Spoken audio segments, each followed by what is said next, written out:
ભગવાન ભાવના ભૂખ્યા છે. એક બે પ્રસંગ તમને સંભળાવું. કૃષ્ણ ભગવાન સંધિ કરવા માટે કૌરવો પાસે જતા હતા. ધૃતરાષ્ટ્રને ખબર પડી કે કૃષ્ણ આવે છે, એટલે એને સભા બોલાવી. ગુરુ દ્રોણ બેઠા હતા, દાદા ભીષ્મ બેઠા હતા, વિદુર, દુર્યોધન બધા હાજર. ધૃતરાષ્ટ્ર કહે છે કે કૃષ્ણ આવે છે તો એનું ભવ્યાતિ ભવ્ય સ્વાગત કરો. રસ્તે બધી રેવા કારવાની વ્યવસ્થા કરી દો. જે રસ્તેથી કૃષ્ણ આવે છે ઉતારો કરવા માટે, વિરામ કરવા માટે, જમવા માટે, પાણી બાણી જે જોઈએ તે બધી વ્યવસ્થા કરી દો. અને હસ્તિનાપુરમાં આવે તો ભવ્યાતિ ભવ્ય એમનું સ્વાગત કરો. એને જે ચીજ જોતી હોય કોઈ ના જ ન પાડતા. ઘરેણા, સોનું, ચાંદી જે જોઈએ તે, ઝવેરાત જે જોઈએ તે આપી દેવાનું. ધૃતરાષ્ટ્રે આજ્ઞા કરી દીધી. દુર્યોધનને કહીશ તું તૈયારી મળી કરવા. દાદા ભીષ્મને એમ થયું કે માળો આજ સૂરજ કઈ બાજુ ઉગ્યો છે. આ ધૃતરાષ્ટ્રને કોઈ દી ભગવાનમાં હેત ન થાય ને આને માળાને આજ કૃષ્ણમાં હેત ક્યાં થયો. દાદા વિચારે, પણ દાદા રાજી બહુ થયા કે કઈ નહીં, આજ તો આજ પણ આને ભગવાનમાં પ્રીતિ થઈ ને. ભીષ્મ દાદા કહે છે કે ધૃતરાષ્ટ્ર, તારી આ વિચારધારાને, આ પ્રસ્તાવને જોઈને હું બહુ રાજી થયો, ધન્યવાદ છે તને. દુર્યોધન સેવામાં લાગી ગયો, બધી તૈયારીમાં. આ બાજુ બધા સભામાંથી જતા રહ્યા એટલે વિદુરજીએ જઈ અને ધૃતરાષ્ટ્રને એટલું કીધું, ભાઈ તમે આ કૃષ્ણ માટે જે કંઈ તૈયારી કરાવો છો ને એ શું કરવા કરાવો છો ને એ મને ખબર છે. ગામ ભલે ન જાણતું હોય, પણ આ તૈયારી તમે શું કરવા કરો છો એ મને ખબર છે. તમને એમ કે આનું સારું સ્વાગત કરીને ખવડાવી પીવડાવીને સારી રીતે રાખી અને પાંડવોના પક્ષમાંથી આપણા પક્ષમાં ખેંચી લઈ તો પાંડવો એની રીતે હારી જાય. કે તમારે મૂળ પાંડવોના પક્ષમાંથી કૃષ્ણને તોડવા છે, એટલે તમે આ બધા સ્વાગતની તૈયારી કરો છો. પણ વિદુર તો બહુ વિચક્ષણ પુરુષ હતા. વિદુરજીએ ધૃતરાષ્ટ્રને એટલું કીધું કે તમે ગમે એમ કરશો પણ કૃષ્ણ અર્જુનને છોડીને તમારા પક્ષમાં નહીં આવે, નહીં આવે ને. કારણ કે ભગવાન તો ભક્તિને આધીન છે, એ કઈ સંપત્તિને આધીન થોડા છે. તમે ગમે એટલી સ્વાગતની વ્યવસ્થા કરો એમ કઈ ભગવાન ન આવે. અને મહાભારતનો આ પ્રસંગ કે કૃષ્ણ ભગવાન આવતા હતા, જે કંઈ તૈયારી દુર્યોધને કરી રાખેલી, એક જગ્યાએ ઉતારો તો ન કર્યો ભગવાને, એક કોઈની હામું પણ ન જોયું. કોઈ ઉતારાની હામું જ ન જોયું ભગવાને. અને હસ્તિનાપુરમાં ભગવાન આવ્યા એટલે દુર્યોધને 56 પ્રકારના ભોગ તૈયાર કરી રાખ્યા હતા. અને ભગવાનને કહે છે કે મારે ત્યાં જમવા માટે પધારો. કૃષ્ણ ભગવાન કે હું તારે અહીંયા જમવા નહીં આવું. દુર્યોધન કે કાં નહીં આવું? તો કે જો બીજાનું ખાવાનું બે જ વારે થાય. કોકનું ખાવાનું થાય, આપણે બીજાનું કોઈનું પરનું ખાવાનું થાય તો બે વાતે જમવાનું થાય. કે એક તો એને આપણામાં પ્રીતિ હોય, સામેના માણાને આપણામાં પ્રીતિ હોય અને ભાવથી આપણને જમવાનું નોતરું દીધું હોય તો આપણે એનું જમવા જવાનું હોય. બીજું આપણે ક્યારેક કંઈક મુશ્કેલીમાં હોય તોય કોકનું ખાવું પડે. એમ કે ભાઈ આપણે કંઈક એવા આમ અટવાઈ ગયા હોય તો કોકને અહીંયા જમવું પડે. એટલે કૃષ્ણ ભગવાન કે બે રીતે બીજાનું જમવાનું થાય, કાં સામેવાળાને આપણામાં પ્રીતિ હોય અને કાં આપણે મુશ્કેલીમાં હોય.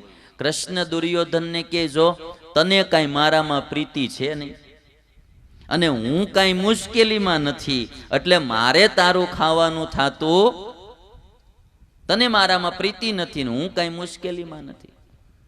અને પછી કૃષ્ણ ભગવાન એટલું કીધું કે દુર્યોધન, જેમાં જેવું ઠેકાણું તો આ હસ્તિનાપુરમાં એક છે અને એ વિદુર છે.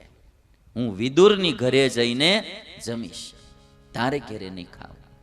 આ પંક્તિ મારે એટલા માટે કહેવી હતી તમને કે ભાવ ભાળે કોઈ ગરીબ નહોતો ત્યાં પણ દોડી જાય. ભાવ ભાળે કોઈ ગરીબ નહોતો ત્યાં પણ દોડી જાય.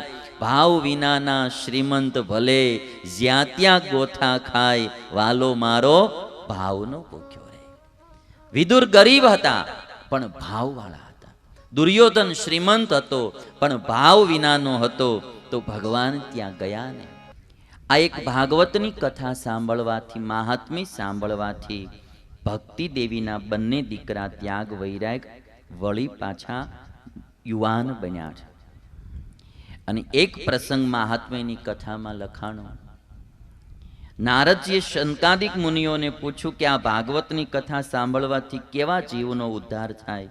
અને ત્યારે નારદજીને શંકાદિક મુનિઓ કહે છે કે ગમે એવો પાપી જીવ હોય, પણ જો એકવાર ધ્યાનથી ભાગવતની કથા સાંભળે તો એ પાપી જીવનો પણ ઉદ્ધાર કરનારી આ કથા છે.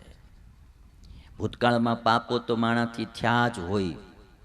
આ જગત એવું છે ને કે અહીંયા એન્ટ્રી કરી હોય એટલે હાવ સીધો તો કોઈ હાલી એક્યો છે જ નહીં.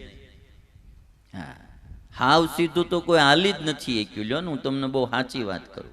પણ આમાં કેવું છે કે જરા તરા હોય તો એ કોઈ બહુ ગણકારે નહીં, એમ ટૂંકમાં. બહુ ઝાઝા હોય તો એમ કે આ પાપી માણસ છે. બાકી સેજ તો તમારે આડું અવળું થયું જ હોય. હમણાં હું અમદાવાદ કથા કરતો તે 85 વર્ષના ડોશીમાં એ ચિઠ્ઠી લખી હતી આટલી મોટી. અને એમાં પંચમ સ્કંદની કથા થોડી સાંભળી એટલે એમને થયું એ 85 વર્ષના ડોશીમાં. અને મને એમાં લખ્યું હતું એણે કે હું નાની હતી, ખેડૂતની દીકરી, બીજી કંઈ ખબર પડે નહીં. ગંજી ઉપર કે ઢેલના ઈંડા હોય તો હાથમાં લઈ લઈને રમાડ્યા બહુ. એટલે આમ ઈંડાનું કેવું હોય કે એને અડે એટલે પછી સેવાય નહીં, એટલે એ ખોટું કહેવાય. કોઈ પણ પક્ષીના ઈંડાને આપણે અડાય નહીં. પછી બીજા બીજા ઘણા બધા પાપો જે કંઈ નાના મોટા થયા હોય, સાસરે ગયા પછી જે કંઈ થયા હોય, બધું એણે વર્ણન કર્યું હતું. અને પછી એને લખ્યું હતું કે એ બધા પાપનું ફળ અટાણે હું ભોગવી રહી છું.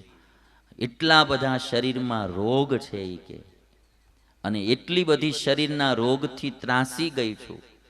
અને તમે બધા જાણો છો કે આજના જમાનામાં હવે કાંઈ છોકરાઓ કે છોકરાના વહુઓ પણ એટલા બધા હાચવે નહીં, ઘરના સભ્યો કોઈ ધ્યાન દે નહીં.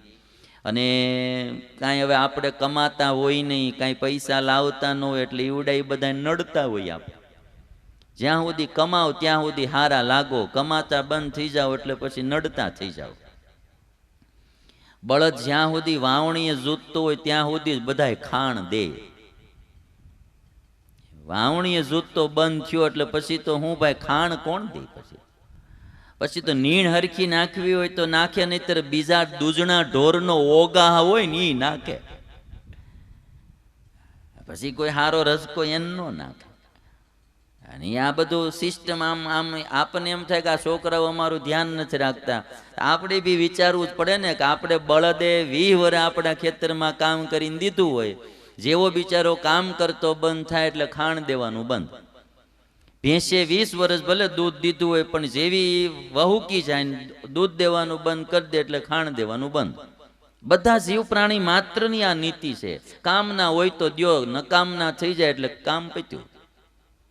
એટલે પછી માજી બિચારે લખ્યું કે હું આ મારા બધા પાપ લખીને તમને કહું છું કે મારા પાપને જાહેર કરો, મારે હવે આ પાપમાંથી મુક્ત થવું છે.